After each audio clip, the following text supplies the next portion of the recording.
Gaming peripherals were on the rage in the 80s all the way up to the early 2000s. The NES alone had over 50 different accessories you could use, and probably the most popular of those was the Nintendo Zapper. And while the Zapper wasn't the first to do it, it was definitely the accessory that ushered in this age of light gun games for consoles. One of the companies that took big advantage of this was Namco in 1997, who released their first in a series of light guns called the Gun Con, which was designed to be used with their game Time Crisis. The Gun Con was exclusively used for PlayStation games, but it wasn't the first PlayStation light gun. That would have been the Konami Justifier, or Hyper Blaster depending on your region, which was released in 1993. Games had to be made specifically for the light gun model in mind, meaning that a game that used the Konami Justifier couldn't also be used with Namco's Gun Con. It was always one or the other. The selection of games for either light gun were pretty far and few between, but that didn't stop Capcom from wanting to take a crack at it. Capcom contracted TOS, or Tosei, however you say it, to make a Resident Evil game for Namco's Gun Con, and this gave birth to not one, not two, not three, but a 4-game series. That series was called Gun Survivor. Only 3 of these games are Resident Evil related though, with the 3rd game in the series being based on Dino Crisis. I'm just going to focus on the Resident Evil games though, because I haven't had the chance to play the Dino Crisis one yet. And also I haven't played Dino Crisis in general, but don't tell anyone that. The PlayStation 1 saw the release of Resident Evil Survivor in 2000, just 6 months before the launch of the PS2, making it a really late release in the PS1's lifespan. It was a first-person shooter, making it the first of its kind for the franchise. Yeah, that's right, Resident Evil 7 actually wasn't the first time the game went first-person. The big selling point was that it was supposed to be played with the Gun Con. Well, if you lived in Europe or Japan anyway. The US version of the game has no Gun Con support for... I don't know why. I guess they didn't feel like it. The US version has no support for the Gun Con, and that means the whole reason for playing this game in the first place is not possible on the US version. It's like playing DDR but being unable to connect a dance pad. You can tell this game was really meant to be played with the light gun because the controls are really sluggish and poor. You have to manually stop and move this slow ascend crosshair across the screen to shoot anything, and then once you hit the target, it tries to give you some aim assist by locking your crosshair onto the enemy after you've hit them, but it just kind of flips out most of the time, and it just makes hitting things even more difficult. The first time through, I was forgiving for the bad controls since I didn't have a Gun Con and assumed it was my own fault for not playing the game the way it was supposed to be played. But now that I know that there was no support for it in the first place, at least on the US version, there's no excuse for why the game controls this awful. Even the AI in this game doesn't know what to do.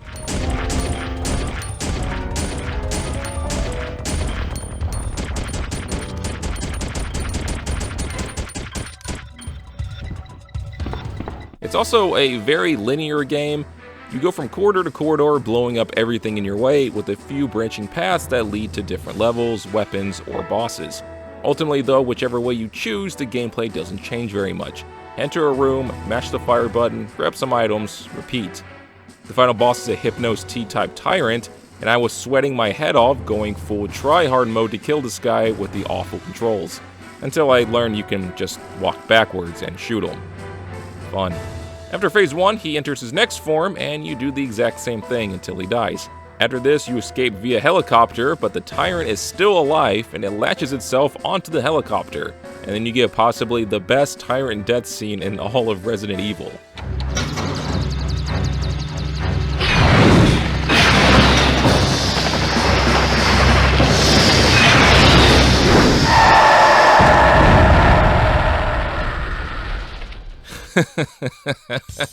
I love it. The story is actually pretty good too. This is your spoiler warning, I guess, if you care about being spoiled about the story from this almost 25-year-old game. I'm going to very briefly run through the story and what happens. You play as Ark Thompson. He's a detective and a personal friend of Leon's. He's sent to Sheena Island, a remote town that's owned by Umbrella, and is one of their key facilities for producing tyrants. The man in charge is named Vincent Goldman, and he's completely insane and killed his colleagues in order to get promoted to head honcho. Most of the BOW experience being conducted were only known by the higher-ups working here. New employees for Umbrella and the town's residents didn't know about it, or even what Vincent looked like. They just knew him by name and knew that he was the big man in charge. Ark Thompson used that to his advantage and pretended to be Vincent so that he could get more information from the residents of Sheena Island and learn what was going on in their facilities. The actual Vincent learned that there was someone impersonating him, so he assumed it must have been a spy sent by Umbrella to get the dirt that he killed his fellow Umbrella employees to get his promotion. He was furious about this, so he unleashed the Tyrants and the T-Virus on the island as punishment because, you know, he's kinda crazy. Ark gets caught in a helicopter crash when trying to escape and loses his memory. He doesn't even remember his name, but since all the residents thought he was Vincent, he then assumes that Vincent must be his name, and the game starts from there. The big reveal that he isn't really Vincent doesn't happen till the end, so up to that point it's assumed that Ark is actually Vincent and the outbreak is all his fault until the pieces get put together and you realize he isn't really the one responsible for the outbreak. It's actually not a bad story, and it's probably the biggest strength of the game. It's also really short. I beat it in just a little over an hour, and there's not a ton of replayability.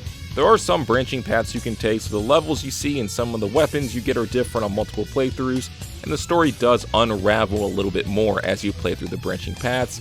But the real question is, would you want to? The gameplay is just way too janky, and one playthrough is usually enough.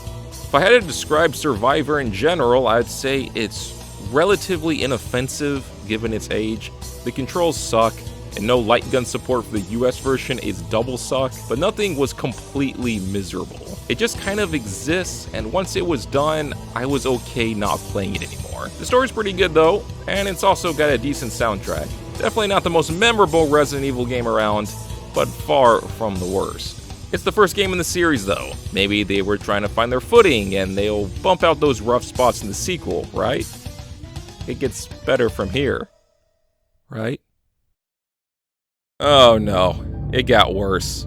Way worse. Survivor 2 released in 2001 and it was so bad it didn't even get a US release. It was Japan and Europe only. Interesting thing about this game though, it was actually made as an arcade cabinet first, and to my knowledge, it's still, to this day, the only Resident Evil arcade game. Even more interesting was that since this game was an arcade cabinet, it could have really taken advantage of light gun technology.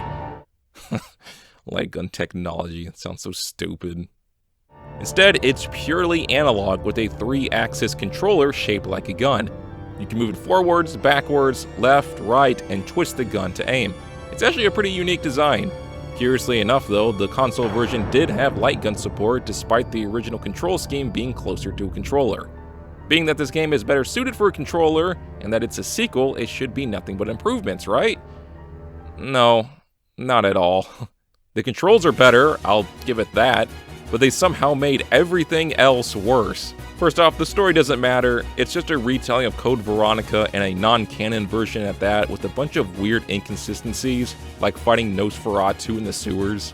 Because this is an arcade game, it has to have that classic unfair diarrhea difficulty spikes that are made to eat quarters, or in this case, yen, I guess. There are 5 stages and 3 continues, use all 3 continues and that's it, game over, back to the title screen. The first 2 levels are easy enough, but from stage 3 onwards, the game ramps up to classic arcade nonsense. Enemies hitting you before you can react, force damage, and DPS checks you can't pass without a second player. Oh yeah, and the console version doesn't even support 2 players. I guess split screen was too much for them to figure out. They do give you an AI partner, but the best thing it does is just distract enemies for you, and once they're dead, and they will be, constantly, they can only be revived by using one of your 3 continues, meaning you're now gimped for the rest of the game until you use a continue. Oh yeah, and what's that timer at the top? Well, you have a countdown from the start of the level to rush to the end, and I do mean you have to rush. You don't have the time to kill everything in your way, you have to run past a lot of the enemies in the game and make a complete beeline for the exit, or else you won't reach the end before the timer hits 0. When the timer runs out, Nemesis shows up because why not? And he'll chase you down and one-shot you regardless of your health. There's only one way to make Nemesis go away and add more time, and that's to use a continue and put more money in the machine. You can get more continues by playing the game longer. After 2 hours of playtime, you get 6 continues, and after 4 hours, you get 12, and after 12 hours of playtime, you get infinite continues.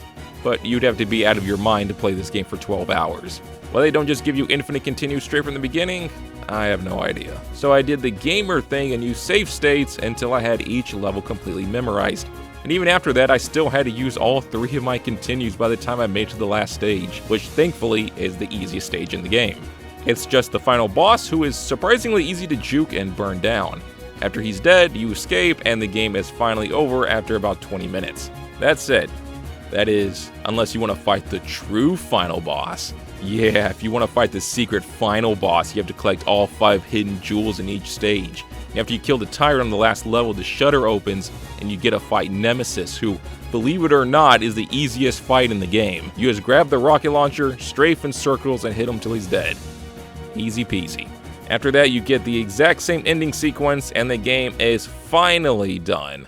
Oh man, it's so bad. In the game's defense, I guess, there is a way to tune down the difficulty in the options so that it does make the game feel a bit more fair for one player, but it doesn't matter. I still don't like the game. It's still not fun. There's a few other modes exclusive to the console version. There's a dungeon mode where you have 6 missions in 3 different areas that revolve around killing a boss, or getting a certain amount of points, or killing a ton of enemies. The levels are very maze-like, and it's really just more Survivor 2 gameplay, but with difficulty more geared towards one player, so it's not nearly as cheap as the regular game. There's supposedly some exclusive bosses for this mode, but honestly, I had zero motivation to play this mode after beating arcade mode. I played 1 level of this, and that was enough for me. There's also Versus Roach mode, where, you guessed it, you fight roaches. It takes about 5 seconds to learn the best strategy is to just get the assault rifle and spin in a circle. It usually nets you an S rank every time. What's your reward for completing it? You get a rocket launcher to use in Roach mode. Great. I honestly can't think of a single redeeming thing to say about Survivor 2. This is easily the worst Resident Evil game I have ever played. In fact, I'm pretty sure it's up there in some of the worst games I've ever played, period. And here's the thing though, I wanted to like this game. I really did. I like games that are considered black sheeps in the series. I like finding positive things to say about flawed games. I'm probably one of the 7 people on this earth that can find some good things to say about DMC 2. But Survivor 2, I'm gonna be honest, I got nothing. The only thing I can say is the controller for the arcade cabinet was kind of neat, I guess. It's honestly that bad. Alright, I got 1 game left in the Resident Evil Survivor series. I would be astonished if it was somehow even worse. The last game in the series was Dead Aim, and it was released in February of 2003 on the PS2. You play as Bruce, who looks like Walmart Leon. Actually, this game came out 2 years before Resident Evil 4, so I guess you could say Leon was copying him. Morpheus is the villain this time around. He was a former Umbrella executive who stole T-virus samples as well as the new experimental T+G virus. Morpheus loaded up missiles with the T-virus and was threatening to send the outbreak missiles to both the US and China if they didn't each pay him $1 billion each. The US sent an operative, that being Bruce, to stop Morpheus and disarm his missiles. And China did the same thing. They sent one of their operatives, Fong Ling, to do the same thing as well. Despite them not being on the same side, they worked together towards a common goal, and you'll be swapping between both characters from time to time. Morpheus injects himself with the T+G virus and turns into a femboy tyrant. He dies, Bruce reveals his love for communist China, and then the credits roll. The story's not that bad, honestly, but it's not very good either. It's just barely serviceable. I will say though, the game has some of the most hilarious dialogue delivery I've heard in a long while. Alright, monster. It's payback time. What's your name? If cooperation is too much to ask for on our first date, might I suggest we simply stay out of each other's way? Beauty and brains. And you are just wrong.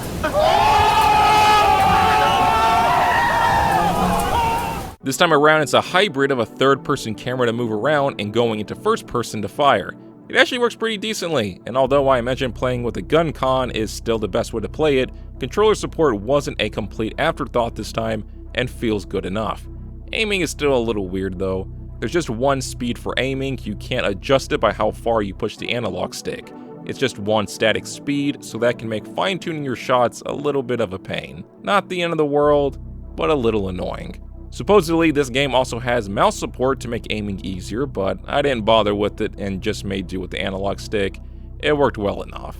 I don't know if it's the fact that Survivor 1 just set the bar pretty low, or that Survivor 2 was so awful, but it makes dead aim feel so refreshing. It actually feels like you're playing a game. It's not great, but it's by far way better than the first two. There's actual fun to be had here. Also, I gotta commend this game for its atmosphere. It's actually kind of spooky and has some serious Silent Hill vibes to it. I dig it. You do some exploring for items, get several different weapons, including one of the most fun versions of a shotgun in any Resident Evil game. It's so much fun just blowing zombies all the way to the back of the room. It's also got one of the ugliest versions of hunters I've ever seen. I mean, look how stupid they look. They're just like, duh. It's the longest Survivor game, clocking in around 3 hours, which I think is just about the perfect length. The novelty of the game definitely starts to wear off around then, so it didn't end too soon. The game is really easy as well. I found just running past enemies was way easier and more efficient than actually fighting anything. That is until you get to Big Chungus, and this guy is nearly impossible to beat until I realized this game has a dodge button. Yeah, just hold X before you get hit and you'll dodge. That would have been a nice thing to know. After you figure that out, the game becomes even easier all the way until the end. No branching paths, no secret bosses or endings, just one and done, and that's alright with me. The Survivor series was an interesting experiment. Light gun games were never really all that profitable past the 80s, but that didn't stop some companies like Namco and Capcom from trying to take a stab at it. It didn't really work out all that well in the end, but I do appreciate the attempt at trying to find a new way to play Resident Evil.